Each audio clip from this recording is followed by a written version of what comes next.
I'm Arnold Schwarzenegger, and this is halftime. But it's not only halftime, it's a special halftime.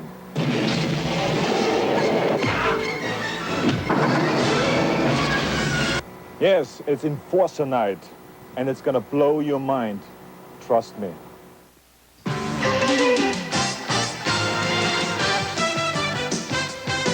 CBS Sports presents The Prudential at the Half, sponsored by the companies of The Prudential. Come to The Prudential and build your future on the rock.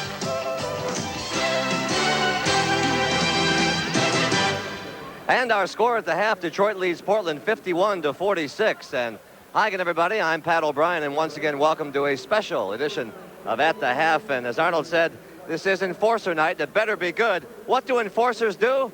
Watch this. The jam, pump it up while your feet are stumping, and the jam is pumping. Look ahead, the crowd is jumping.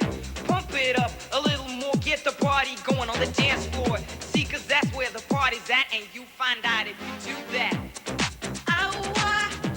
A place to stay.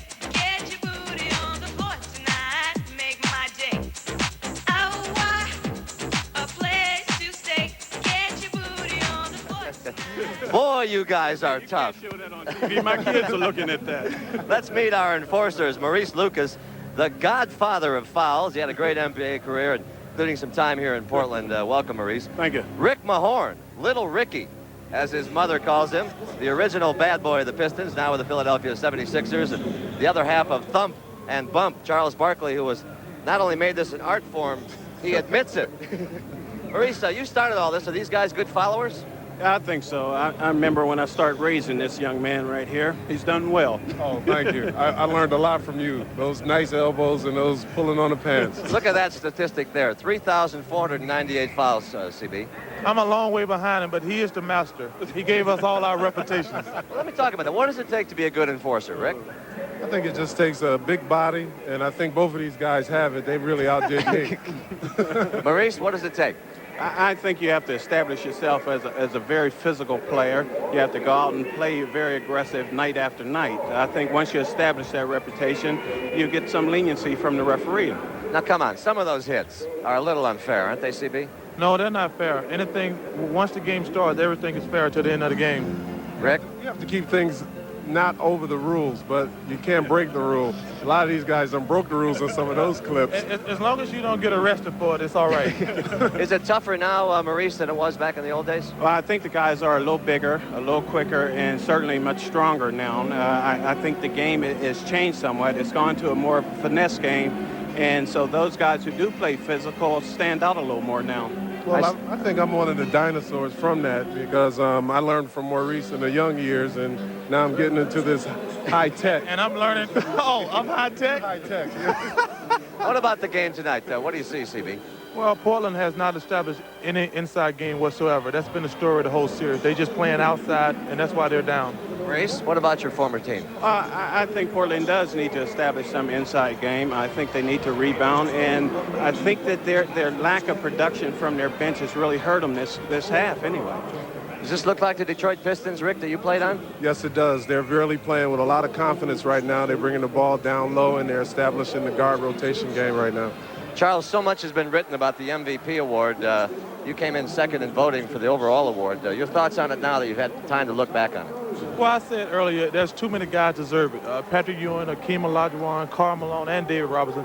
I don't think you can argue with Magic getting it because there's too many good guys just to pick one guy. You going to be around next year? Every year it seems like you want to go somewhere, or you want to bring somebody in or go somewhere else. What's your story this year? I'm happy in Philly. We're the Atlantic Division champions, and next year we hope that we get a couple more players on the bench we can go further. Going at, you'd like Hot Rod, wouldn't you? I love Hot Rod. I think he's the best sixth man in basketball, and we need somebody to back him up. Oh, so what are you going to do with me? We'll put you down on the end of the bench. Okay. When will Thump and Bump be in the finals? What about the Philadelphia 76ers? Well, we're looking forward to making that. We're trying to get here real quick. By the way, before the game, James Edwards said that you guys aren't Thump and Bump. You're Thud and Dud. Which one's Dud? Well, he's Dud. He's Dud. I'm Stud. He's Dud. Maurice, I know there's a lot of great golf courses up here. I want to show you, though, something with Charles Barkley here. This was the other day, and folks, this is what? A layup? Oh, no, that's the putt-putt ring. Now watch this. Thump. Now watch this sportsmanship here. You gotta love that, huh?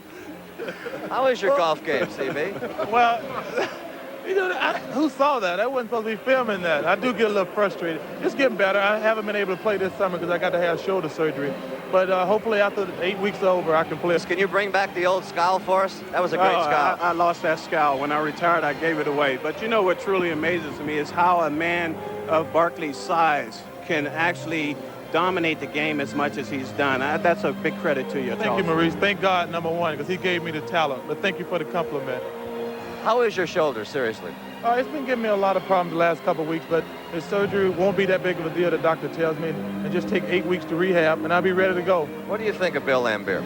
I think he's a great player. I think he's a very intelligent player. He does some things that I don't appreciate, but you got to give him credit. He's a very good player. You like him? Yes, he's still a friend.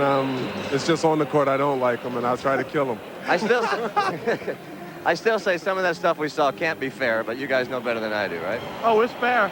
Some of the stuff Bill does isn't fair, but as long as you can't get arrested for it, it's all right. You talk about the enforcers, but let me tell you, folks, you only see them on the basketball court. These three guys are three of the nicest guys you'll ever meet, and I'm happy to have them as friends. Don't be telling people we're nice guys. We're nice. You ruin our rep. They're the worst guys I know. We're still playing. Thanks for joining us, fellas. Thank you. When we come back, an enforcer of another kind, Nolan Ryan, will join us to talk about his no-hitter as At the Half rolls on after this, the commercial and a word from your local station.